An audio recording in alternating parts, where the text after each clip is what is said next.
1. Cowards and socialists. Capitalists and price controls. Kamala Harris and Milton Friedman. 2. The Five's Jessica Tarlov live from the Democratic National Convention. 3. Zach Bryan and you, the militia.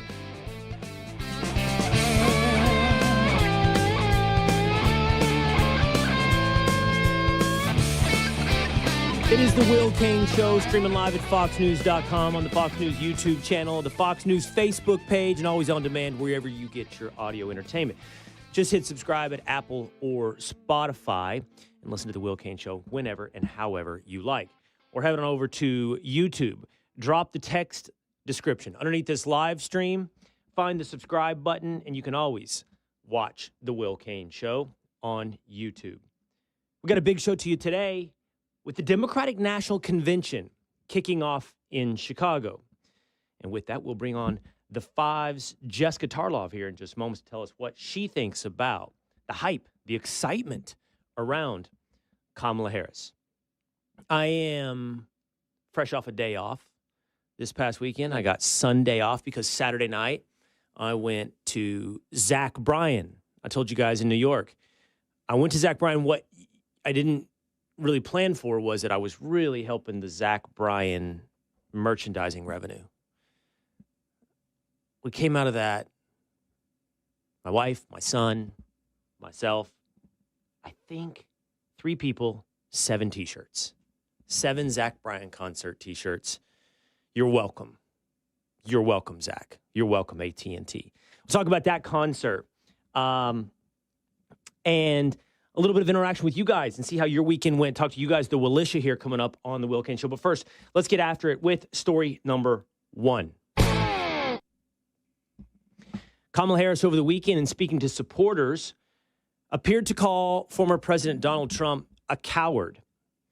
Headline reads, 2024 showdown. Harris appears to call Trump a coward in a campaign trail appearance at foxnews.com. Vice President Harris on Saturday labeled former President Trump a coward, speaking to a crowd of staff, volunteers, and supporters at a campaign field office in Beaver County just outside of Pittsburgh. Quote, this campaign is about a recognition that, frankly, over the last several years, there's been this kind of perversion that has taken place, I think, which is to suggest that the measure of the strength of a leader is based on who you beat down, when what we know is that the real true measure of the strength of a leader is based on who you lift up, said Kamala Harris. It's an interesting rhetorical flourish, and one not without some sentimental or philosophical kernel of truth. Strength is not just beating someone down. Strength is not insults. Strength is who you inspire. Strength is who you lift up. But strength and cowardice are most obviously defined by the choices one makes. Action, not words. Are you lifting up or are you beating down? With how you run for president. One could easily argue that marks of strength would be taking on hostile interview after hostile interview, taking on adversarial question after adversarial question, giving press conferences, interviews, welcoming debates, no matter the time, no matter the place, no matter the venue. One could argue that a mark of strength is surviving an attempted assassination, shot through the ear, standing up immediately, and imploring your crowd to, quote, fight, fight, fight. One could argue those are pretty obvious traits of strength. And I think one could easily similarly argue that going on 30 days of a campaign without granting a friendly interview, without taking on much more than a few questions in a press gaggle, with never giving an open press conference, trying to control the outlets, the time, the place, and the moderators of a debate, running a candidacy on vibes and the protection of a media partnership that is ensuring a positive image would be marks of cowardice. Would be how Kamala Harris is running for president. The only real bold measure from Kamala Harris and her candidacy so far, 1 month in, are the scant economic proposals she gave us last week. Kamala Harris gave one particular proposal that, at a minimum, we can call bold. Last week, Harris, in response to inflation caused under this administration's Inflation Reduction Act, stimulus spending bills, promised to take on inflation day one. And how? Through price controls. She promised to go after grocers, price gouging, that industry making 1.5% margins in profit. The average private industry making somewhere around 8% margin in profit. Grocers making 1.5%, according to Kamala Harris, are price gouging. So she promises to put in controls to ensure that none of these greedy grocery corporations or food manufacturers are getting more than their 1.5%. This is a well-worn historical path. We know, almost like dominoes, how one domino knocks down the next. You start with running a government deficit, spending, putting more money into the economy than goods and services are capable of soaking up, printing money. This in turn causes inflation. Inflation rising at one point during the Biden-Harris administration to 9%. Again, this is a well-worn historical path that we've seen from Latin American country to Latin American country. When inflation spikes, then central banks have to do something to try to mop up that money. How do they do that? They raise interest rates. We've seen interest rates here in the United States go 7%, 8%. When interest rates go up, it makes it harder for the borrower to buy a home, to take on credit card debt. So people rack up more debt because they're paying more in interest. And like the public sector, like the government, the private citizen also now starts to live in a deficit with debt. They're hurting. The economy has become their major concern. And despite the fact that you could point to markers like an unemployment rate that suggest, oh, no, we're doing fine in the economy, you get this sense of insecurity. And you can see why there'd be this insecurity or why people would say, yeah, my number one issue is the economy. I don't feel good about the economy. It's not because the media keeps telling you the economy is bad, because people know how they legitimately feel, and they feel insecure as prices rise and they mount up debt. In steps the government. We're going to institute price controls. We're going to make sure that you don't keep paying more for eggs. And what happens after price controls? After the domino, we know the next domino. Food shortages, bread lines, gas lines. It's happened over and over. And it's been explained by true economic geniuses as to why this command and control economy is a certain historical failure. Here is economist Milton Friedman. It is a device that governments have repeatedly resorted to try to cover up the effects of their own policies. It is offered as a cure for inflation. It is not a cure for inflation. It has never been a cure for inflation. It is an alleged cure that is far worse than the disease, because its effect is to repress the symptoms, to repress the consequences of the more basic force. And this is exactly what's happened here, not just across the globe, but at home in the United States. In the 1970s, the Nixon administration put in a general freeze on wages and the price of goods. No one for 90 days was allowed to raise the price of any particular good or wage. And it did, for a moment, repress inflation. But what happened is the minute these price controls are lifted, you get an explosion of inflation because, as explained by Friedman, you have simply repressed the natural inclination of a market. There's no single genius. This is always the failure. This is the ignorance. It's the kind of ignorance that comes only along with hubris. You think you're a genius, but you're actually a buffoon if you think that you are smart enough to understand the millions of choices made every day by consumers. Every little choice, every time you go to the store, every time you buy something, it's a vote. I like this product, I don't like that product. I like this price, I don't like that price. Every single choice you make throughout your day is a vote. Capitalism isn't perfect. It makes mistakes. There are bubbles. There's greed. There's fraud. There's such thing as a market correction. We get recessions in capitalism because we can have manias. We can have consumers over-index irrationally at time in one particular market. It's not perfect, capitalism, but it's smarter than any one individual or any Politburo of proposed geniuses who will tell you the price of bacon in Santa Fe, New Mexico.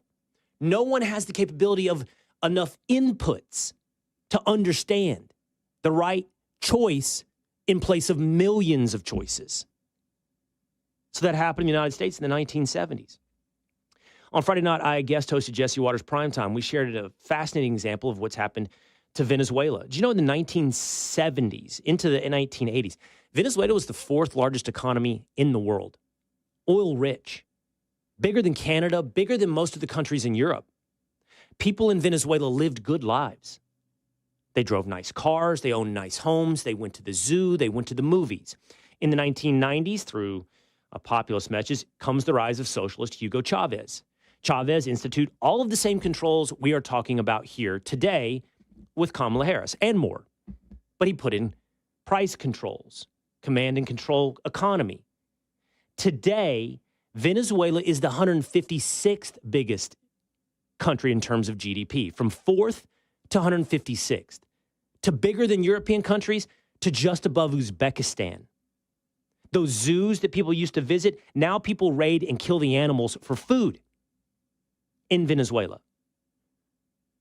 And of course, the most famous example of this is the Soviet Union. Bread lines in the Soviet Union, toilet paper lines in Venezuela, gas lines in America in the 1970s. We know how these dominoes fall. And so it's so ridiculous, so bold, so lacking in humility, so ignorant that even the likes of the Washington Post, the New York Times, CNN have all criticized from the editorial board, in many of those instances like the Washington Post, this proposal from Kamala Harris. All of a sudden, it looks like she can't get away with verbal tics and the repetition of words that make her sound like she's giving a book report on a book she has not read. Here she is explaining her embrace now of the child tax credit. The return on that investment in terms of what that will do and what it will pay for will be tremendous. We've seen it when we did it in the first year of our administration. We reduced child poverty by over 50%. So that's a lot of the work. And then what we're doing in terms of the tax credits, we know that there's a great return on that investment. And when we increase home ownership in America, what that means in terms of increasing the tax base, not to mention property tax base, what that does to fund schools, again, return on investment. I think it's a mistake for any person who talks about public policy to not critically evaluate how you measure the return on investment. Somebody taught Kamala return on investment. You're not just going to get away with that all of a sudden because it's a reminder of who Kamala Harris is. She was the furthest left voting senator in the United States Senate. And she was somebody a month ago that nobody thought was ready for prime time. Now she steps out in the smallest of stages and offers one policy proposal. And you're reminded she's not ready and she's far left. And that's where you arrive at cowardice, knowing that your candidate is incapable of a serious discussion of how to solve America's problems. She will now retreat to protection. She will now retreat to the Democratic National Convention. She'll now retreat to vibes. And I would imagine that would be a stronger definition of cowardice. Let's break it all down with the fives. Jessica Tarlov next on the Will Cain Show with story number 2. She is one of the co-hosts of The Five. It's Jessica Tarlov here on the Will Cain Show, live from Chicago, Illinois for the Democratic National Convention. Hi, Jessica. Hey, Will, how are you? Well, you're fired up. How's it feel? Does it feel like... It feels like, I bet, most of the time you're playing an away game, Jessica, when you're on Fox. And now you're here at the DNC. It's like you get a home game. I get a home game. I have my colleagues saying, can we walk around with you? Which never happens. It certainly didn't in Milwaukee. No, it's really nice. And I'm sure you've heard from people, the weather is perfect. And there's nothing better than Chicago in the summer when it's not too hot. And the weather gods are on our side this week, for sure. I so told it's been you this, great, Jessica. but just getting started. I told you this the other day. I may have told you on air, but like somebody came up to me at the Patriot Awards and said, "Hey, tell Jessica how much I appreciate her understanding the away game nature that Jessica Tarlov plays on a regular basis." But now all of a sudden I'm curious. When you walk around the RNC, people don't, I'm talking about viewers. Do they come up and say, "I hate you, Jessica"? No. Do they? Never. And sorry, I know I'm looking Never. really weird between the camera and the little iPad so I can see you.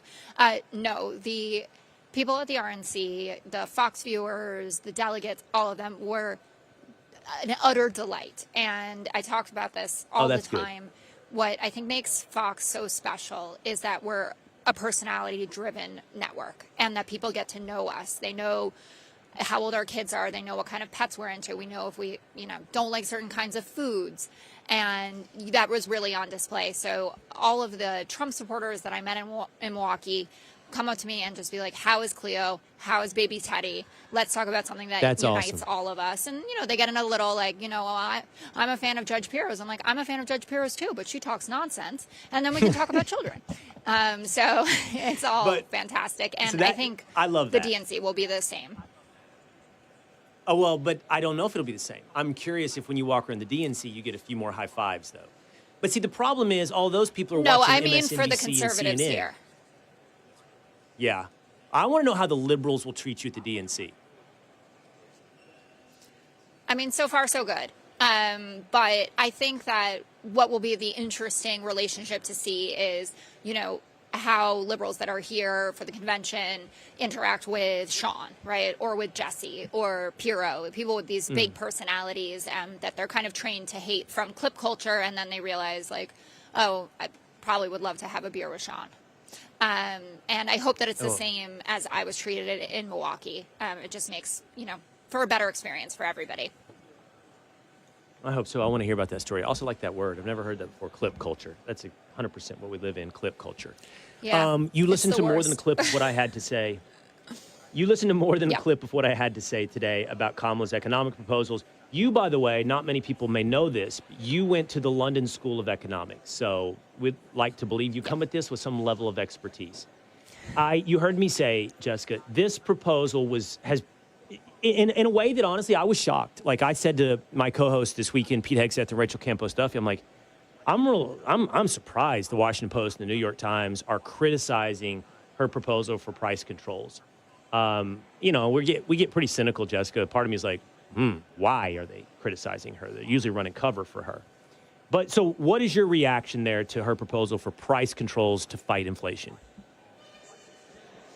Yeah, so first I'm going to tackle the media pushback part of this. And this is one of those things that if you're a Republican or a conservative leaning person, you just don't have the same perspective. But majority of liberals do not feel like the New York Times, for instance, is, quote, on our side.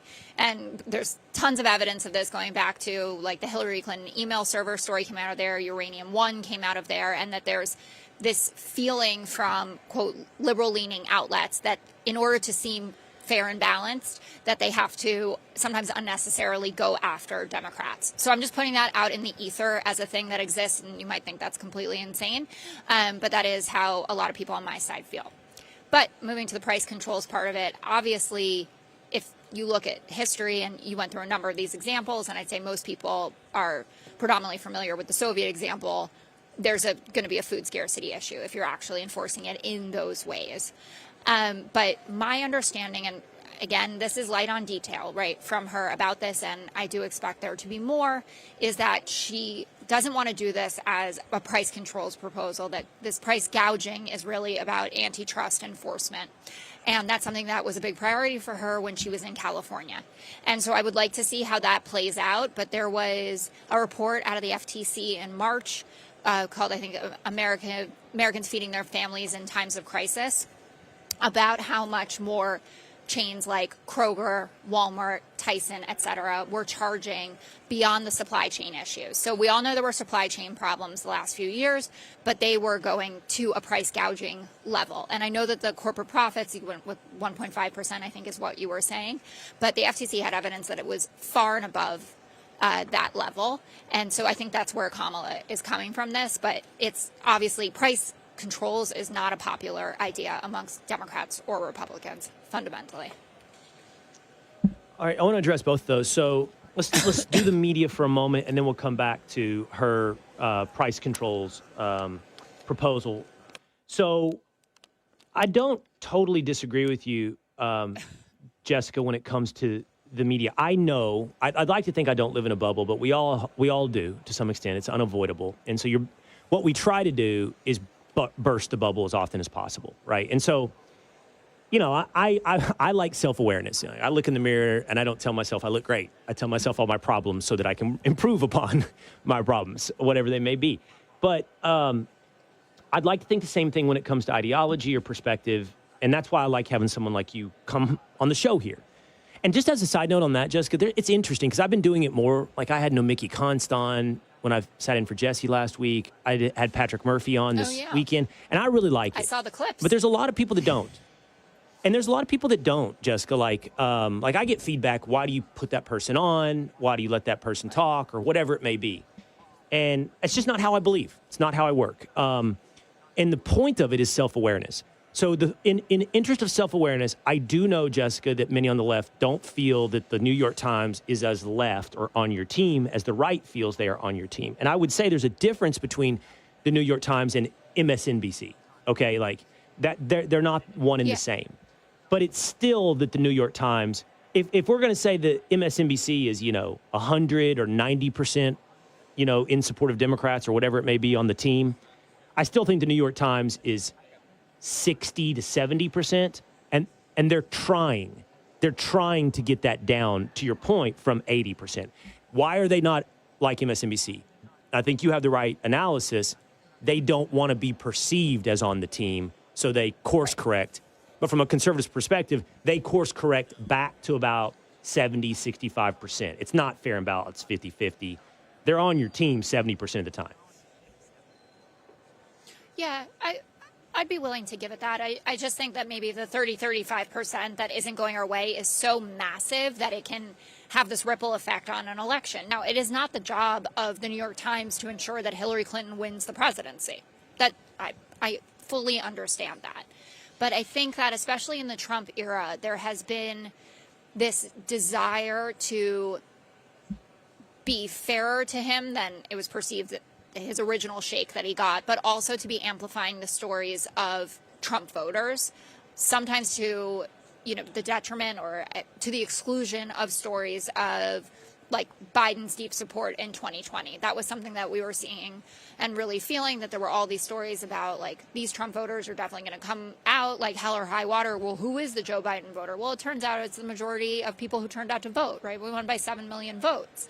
So the fact that they want to amplify this other thing, and a lot of people think it is so that they can kowtow to Republicans, make sure that they can get the interviews that they want, that they'll get called on in the press briefing room, by a Kaylee, by someone who's up there during the Trump administration, is something that's very top of mind for liberals. But 65-70% seems very fair to me. All right, and then to the price controls. The idea that Kamala Harris is bringing this to the forefront, not because she wants to institute a command and control economy. I don't even like saying the Soviet Union, because there's this thing where conservatives mention communism and it closes ears immediately, because quite honestly, it's been thrown around. The aspersion has been thrown around way too often, but that doesn't mean it's like paranoia. It's like, sometimes you're paranoid because you should be. Like, it's right to be paranoid. Now, when I have a candidate talking about price controls, I think we're down this path. Like, we're headed here. But I won't go all the way to the Soviet Union because I don't want ears to close. So I think Venezuela is a pretty good example of, like, what happens to an economy when you do this stuff. And so you're proposing, she's not taking us down the path of Venezuela. She's trying to say, I've got this FTC report where, and I don't have that in front of me, Jessica. I can't say what Kroger's margins were above the 1.5%, right? I don't have that. But instead of getting into the fight about what that FTC report would have, I think my response to you has to be, but it's still a total red herring, Jessica, because that's not what caused inflation. Yes, some element of supply chain issues, but also flooding the market with money through excess government spending and Federal Reserve printing is what causes inflation. So for her to say, I'm going to control Kroger's price gouging, it's just, A, it totally offloads responsibility from the role that the Biden-Harris administration played in inflation, and B, doesn't solve it for the future. Yeah, so a few things on that. And I'm sure you wouldn't dispute the fact that we have had the best recovery from the COVID pandemic of the industrialized nations, right? So we got inflation under control a hell of a lot faster than Western Europe did, for instance, right? That's just irrefutable. I'm not going to tell you you're wrong. Yeah, I just don't have those stats in front of me. Okay. No, I just don't have that in front of me Okay. to Well, compare we can look them up, our inflation and- rate decline versus theirs. Yeah. Well, we were. But I'm not calling BS. I'm not the- calling BS. Yeah. No, I appreciate that. Anyway, well, that's great. Thank you. I appreciate it. So the supply chain was a tremendous problem during COVID, and the FTC report is looking backward over the 3 years. I think it was like 2021, 2022, and 2023, which is why it came out in March. And we can dig into those numbers, but I don't think we can diminish the impact of the supply chain. In terms of the Inflation Reduction Act, which I'm sure is what you're thinking of when you say that it catapulted all of this inflation because of the spending, it was actually critical in bringing the number down. You know, our July number was 2.9%, so under 3 for the first time since March 2021. And investment in communities has been something that people are, really into and happy about, but has helped us rebound like that and it's creating jobs. It's increasing our GDP rate under the Biden-Harris administration is much higher than it was under Donald Trump. He's really coming out there with a false picture of how successful he was. Like, he talks about things like the black unemployment rate, for instance. And yes, it was low, and then it went even lower under Joe Biden. And a lot of that is because of this infusion of cash into communities that has allowed for more job growth, cutting poverty, lowering the inflation rate. And I just don't think, I say this to a lot of my colleagues, and I mean it sincerely. Like, Will, if you went out and you were a spokesperson for Donald Trump or for a Republican candidate, you would do a lot better than many of the people in that orbit who can actually engage with these issues and not just slander with it's communism, like you just said, or even socialism. But it's not landing because people are not feeling that way about it. So putting aside the price controls policy, when they listened to Kamala Harris and her economic rollout was more than the price gouging bill, right? She's talking about investing in communities, building 3 million housing units. She's talking about lowering prescription drug prices and capping it at $2,000 per annum for everyone, not just Medicare users. The price of insulin, the $35.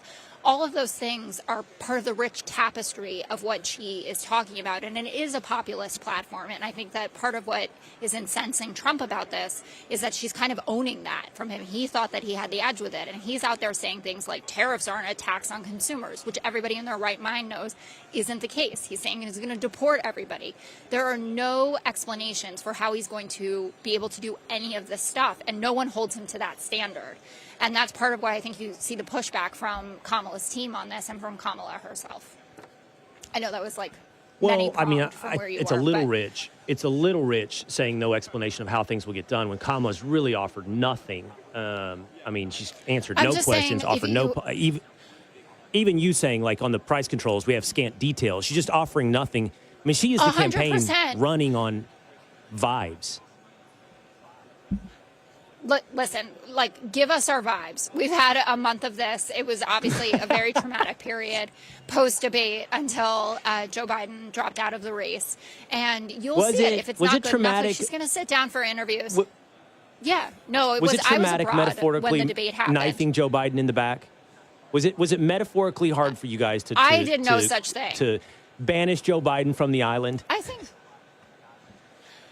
I think that people who have been close to him for decades, talking to him about what they are seeing and hearing, and the fact that a poor performance at the top of the ticket may drag down and cause us to lose the Senate and not be able to take control of the House is not a knife in the back. It's very difficult, honest conversations. And I think that Republicans love to make this into a bigger deal than it is. I hear everything about, what's it going to be like for Joe Biden tonight? Like this hurt dog that they took out back. The primary winner and placed in somebody who.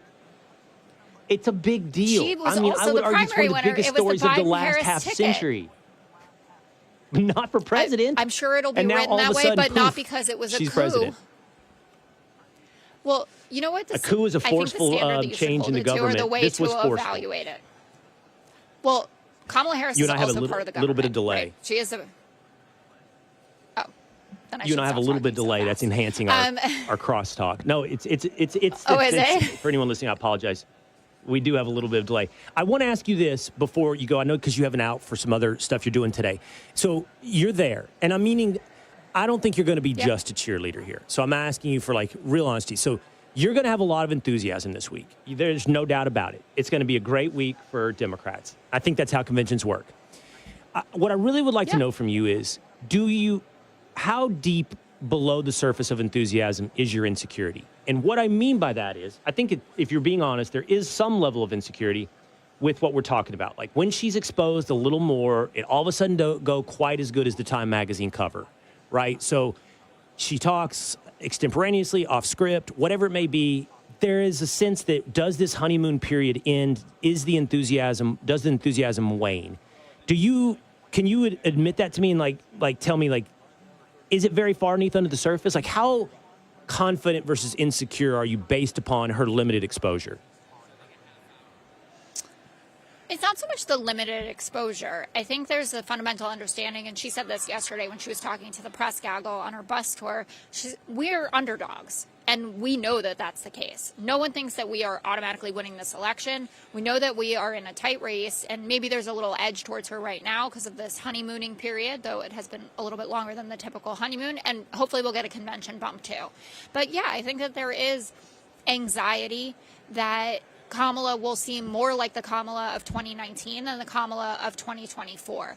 But she has been, and I hope you could admit this, much more impressive, even in giving scripted speeches, than you had the impression that she was capable of. And I know a lot of people that, at least in my orbit, have been saying, why didn't she get more airtime during the first 4 years of this? And getting more prominent roles and getting to be out there more with voters and really form that connection.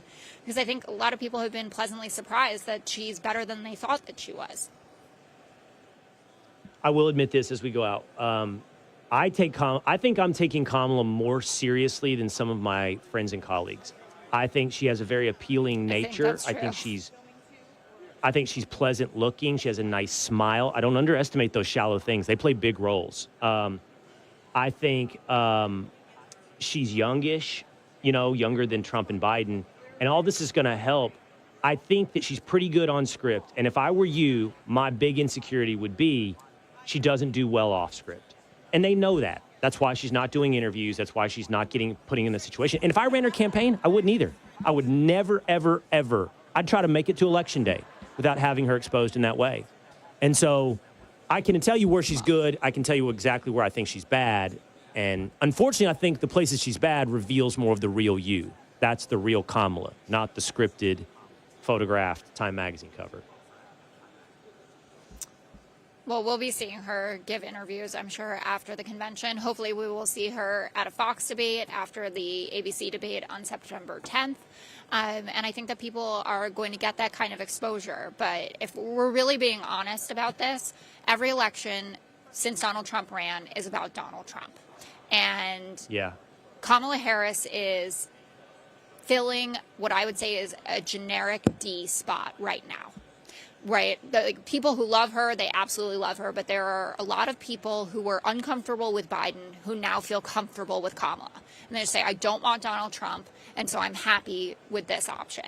And that's not to diminish her at all. That's just the reality of the way that the country's designed. Like, if we had had a primary a year ago, there would have been people who wanted Gretchen Whitmer and people who wanted Gavin Newsom and people who wanted Wes Moore or Josh Shapiro if he had decided to jump in.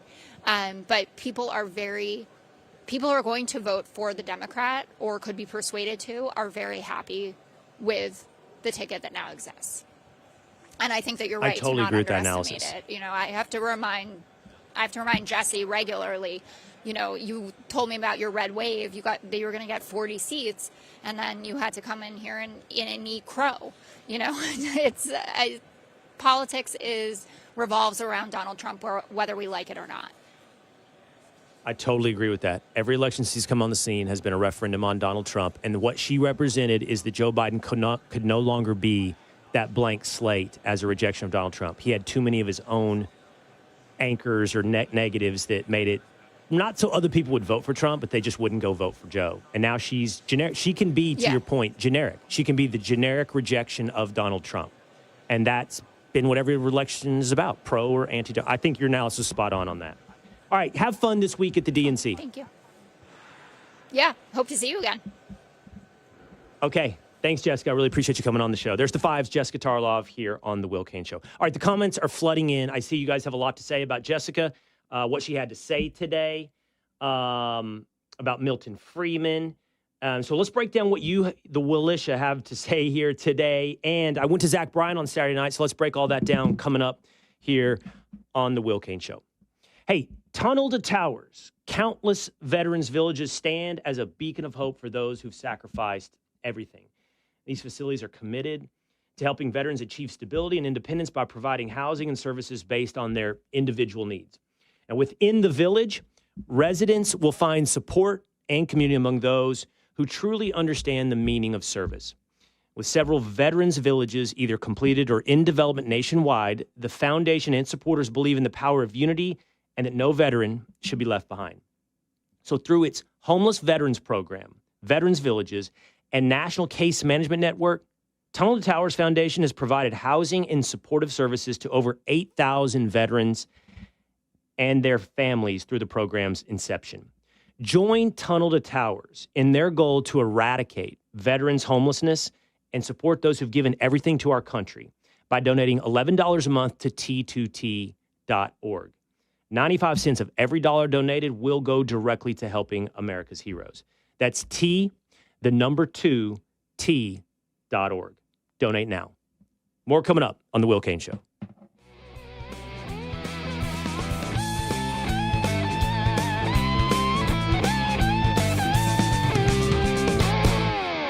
It's time to take the quiz. 5 questions, 5 minutes a day, 5 days a week. History, pop culture, science, sports, civics. How much do you know? Let's find out. Who was the first person to walk on the moon? Jackson or something? Neil Armstrong. Take the quiz every weekday at thequiz.fox and then listen to the quiz podcast to find out how you did. Play, share, and of course, listen to the quiz right now at thequiz.fox. With the nomination official and a running mate picked. We have the momentum, and I know exactly what we are up against. Vice President Kamala Harris moves on to Chicago for the Democratic National Convention, and Fox News Audio has complete Democracy 24 coverage, hosted by Jared Halpern and Jessica Rosenthal, along with a team of Fox News reporters and analysts. The Democratic National Convention, starting at 7 p.m. Eastern tonight. Listen at foxnewsradio.com or on the Fox News app. I'm Emily Campagno. This month, the Fox True Crime Podcast presents Crimes on Campus. More pledges, more money, more colleges, until it was a multi-million-dollar drug network. You'll be joining me on college and university campuses all across the country as I share chilling stories of scandal, corruption, and murder. Brutalized 5 students over 3 nights. New episodes available every Tuesday this month. Listen and follow at foxtruecrime.com.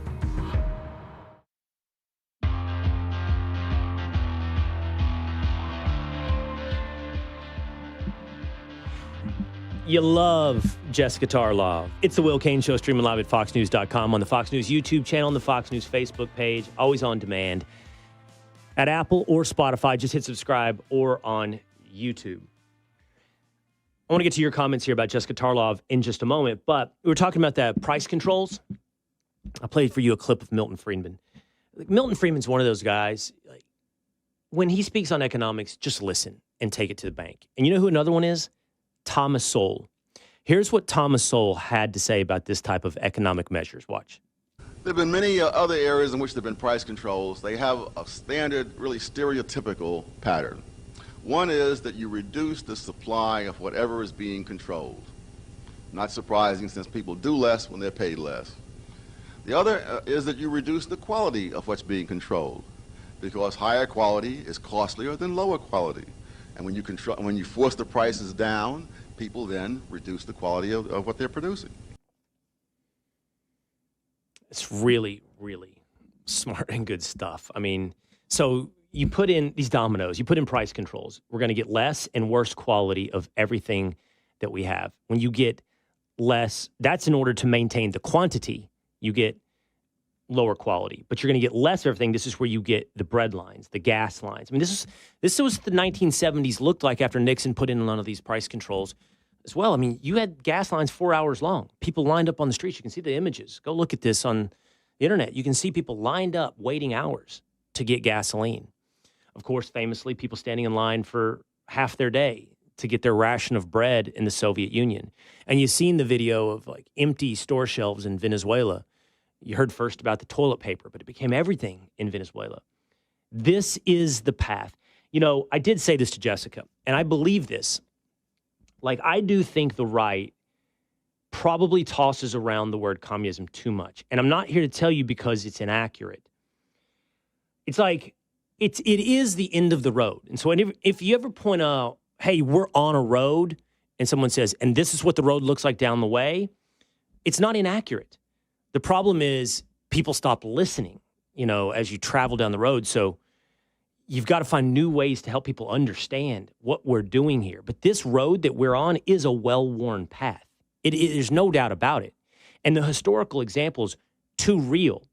And the clips from Kamala Harris, beyond, forget for a moment. Like, there's the road signs while we're on the road, price controls, you know, the different measures being put into place. And for what it's worth, Jessica brought up that she's talking about, you know, insulin prices or prescription drug prices. Okay, I get that. I get that's very appealing. But that's changing the American economy and, by extension, the American electoral process into something like they have in the UK. Like, when they vote in the UK, they vote on who's going to make it cheaper for statins, whatever is the hot topic drug or medical procedure, because their government is a giant health insurance industry with an army. That's what the government, and that's what people famously say about America now as well. You look what our spending is on. You know, it's entitlement programs and an army. That's the bulk of American spending. So that's who your government is. So they vote there based upon just the smallest minutia of economic management over the price of insulin. That's like, government is deeper, bigger, more important in our lives than that, because it can dictate culture, how we think of ourselves, our self-sufficiency, our risk tolerance as a people, who we are. And we're morphing into that. Oh, she's talked about $35 cap. It's great. But in the meantime, there are clips out there of her saying that we need an equity-based culture and philosophy. And she goes on to say, equity means equal outcomes. She distinguishes it from equality. She says, here are the road signs right here in front of us, price controls, but way down there down the road, peer down that way. That's where we're headed. She says, that's where we want to go. Equity, equal outcomes.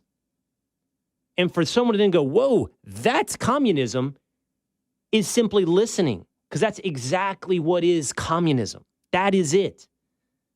Equal outcomes.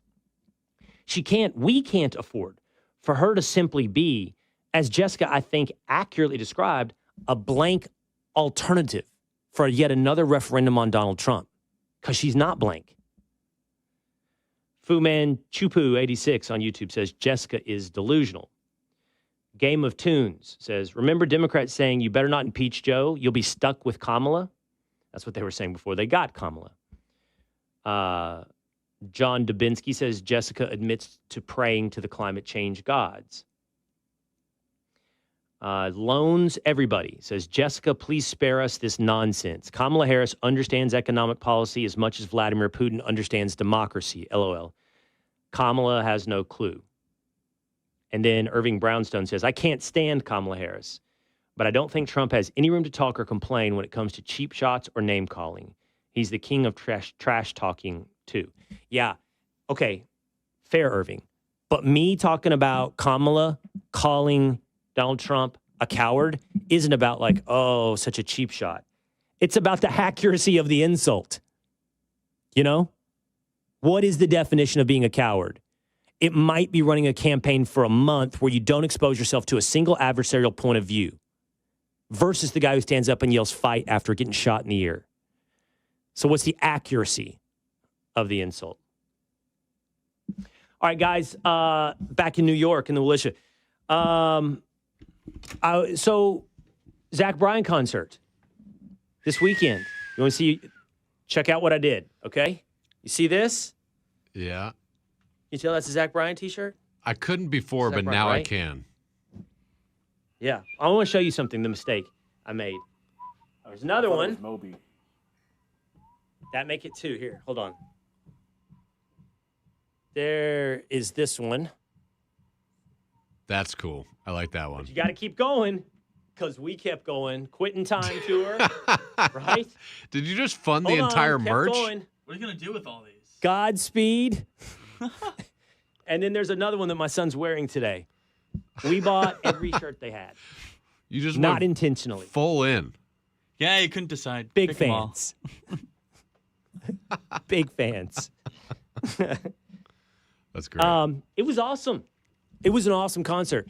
You know, we went with some folks who are Zach Bryan fans, but maybe not to the level.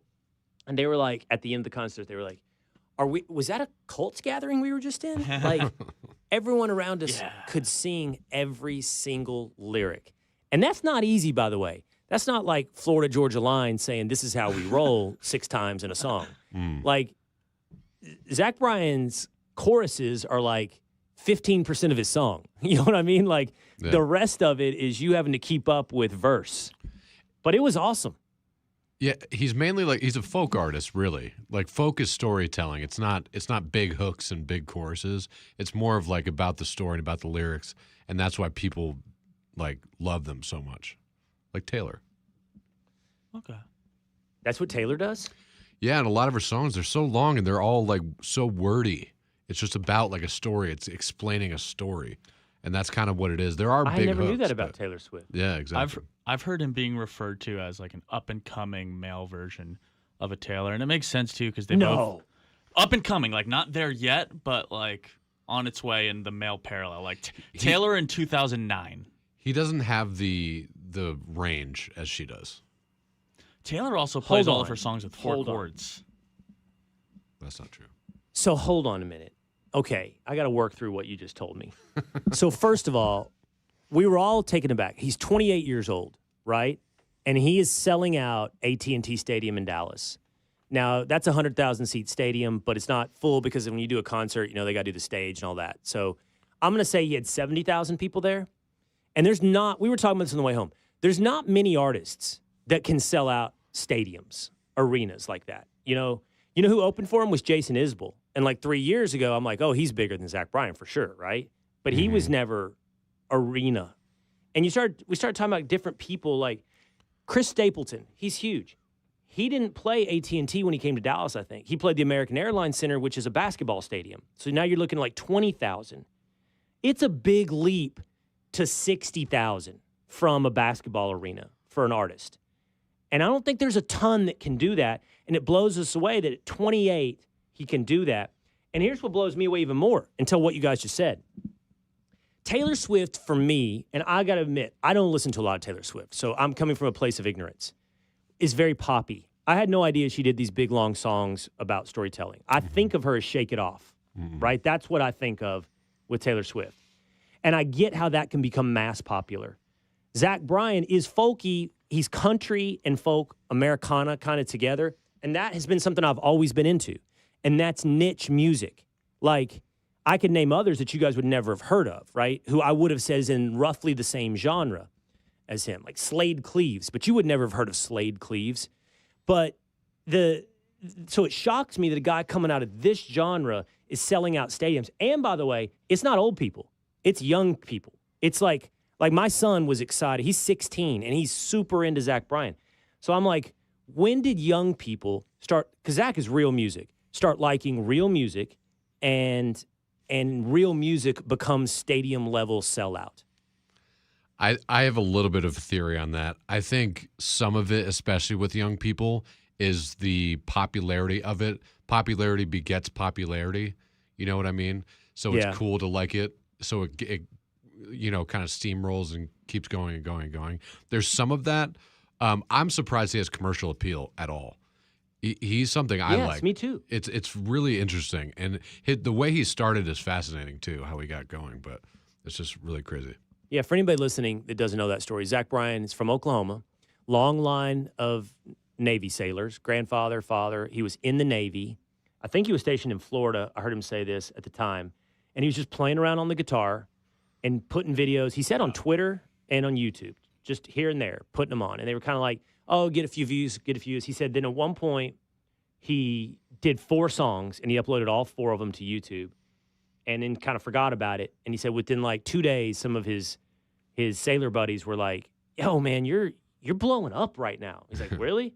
And famously they say the Heading South video where he's kind of sitting outside, he's got a pair of shorts on, and he's singing Heading South is the big breakthrough while he was still in the Navy. And then from that moment to like a year and a half later, he's playing Red Rocks and has sold out crowds. Maybe not stadium level yet, but getting big level commercial appeal. Well, also, so what happened was I listened to an interview with him. He DM'd a bunch of artists he loved, and one of those was the Lumineers. So they reached out, and I think the lead singer of Lumineers shared that video, and that's kind of why it blew up. So he kind of helped him out a little bit. Yeah, so the singer of the Lumineers loved him and let him open for them at one point, and that kind of got the ball rolling for him, is what he said in an interview. But back to Taylor Swift. Now, for you to say he's the up-and-coming male version of Taylor Swift blows my mind because I get that she's commercial appeal, and I'm with Dan on this. This seems like niche Americana music that for some reason got super popular. Maybe I need to listen to Taylor Swift. You know, one of the things Zach Bryan does at his concerts too, and I don't know if he did this on Saturday, but there's a song or two that's so easy to play on guitar that he's comfortable bringing up people from the stage. He's like, you know how to play guitar, you can do these 4 chords and I'll rip it with you. And neither Zach Bryan or Taylor Swift's music is super complicated to learn how to play. It's more the lyrics and the words relatable. That connects with a very vast audience. Mm-hmm. I think Zach's starting to get to that level. I would have said Morgan Wallen would have been over Zach Bryan at this point, but Zach Bryan has kind of taken over that throne for him. Well, no, I think that's 1 and 2 in country music right now. Yeah. Mm-hmm. Like those are the 2 biggest acts. And Luke Combs would be right there. Mm-hmm. Those 3 would be your 3 biggest acts in country music right now. And they're so different. Like Zach is so different than Morgan Wallen. That's By pop the way, country. My social media feed, and I like Luke Combs and Morgan Wallen. I like that too. But I at this point, I had Morgan Wallen's walkout with local celebrities at his concerts. It's always in my social media feed. So bad. Is it? Okay, we agree. It's so bad, right? Dude, it's like he does the same little thing. It was cool the first time. He adjusts his earpieces 10 times in a 100-yard walk. You know what I mean? He gives whoever the celebrity is 3 daps and hugs, man, bro hugs. They fake 2 conversations because I know it's loud and he can't hear them. You know, this weekend it was Tom Brady and Mike Tyson in Las Vegas. I saw it, but it's ridiculous. Anyway, Zach Bryan's great. I think you should check him out. I guess he's bigger than Stapleton. Back to those top 3. Yeah, that's crazy. He's bigger than Chris Stapleton. I highly recommend it. Speaking of this weekend, I was on Fox on Saturday, Fox and Friends, and I was talking about this. My son went with me, and my oldest son is 16. And I saw this video. It said, my toxic trait is loving on my dog and hugging my dog while thinking about the day they're going to be dead while they're still very much alive. So in other words, like just projecting yourself into that, how much I'm going to miss you. That's basically who I am right now as a father. Like he is about to start his junior year, and I'm like, it's over. It's over. You know, never see him again. He's almost gone.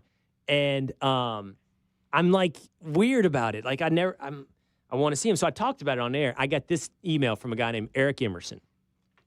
I hope Eric doesn't mind me sharing that. And he emails in the unlikely event that you get this, we have twin boys, age 16, going to be juniors in high school, and I'm dreading college days. I've been baffled with my response. Overly nostalgic, boredom, age, finality. Not sure. But I heard your comments this morning in a groggy haze, and I felt less stumped and isolated. Thanks, Eric. See, Eric, we're not alone. Maybe we all feel this way. I'm feeling really, really tough. Guess what? My other son, broken foot again. Dude, why? Uh-oh. Never fully healed. Oh, no. So I told you guys he broke his foot in the spring. Now he's out for 3 months. That's brutal. This is a problem. Yeah. It's a problem. All right. Finally, back to your comments when it comes to Jessica Tarlov and our debate over price controls and the economy and Kamala Harris. Lori McMurtry says, vibes don't pay the bills. 100%, Lori. Nafel says, these commentators are drinking Kool-Aid. Nafel talking about me too. And then Angela G says, Jessica assumes she knows what you're thinking. I thought it went well with Jessica. I didn't feel like she was making assumptions about I know exactly what you're talking about, where it's like, I didn't make those arguments. You're putting those in my mouth, or you're arguing somebody who's not here. Jessica didn't do that today. I don't know. I think that was a healthy back and forth. Yeah, I agree. And I want to have more of that. We're going to have Patrick Murphy on a little bit later, former Democratic congressman, a little bit later this week from the Democratic National Convention. I think it sharpens it. I think it's self-awareness, sharpens the mind. All right, that's going to do it for today here on The Will Cain Show.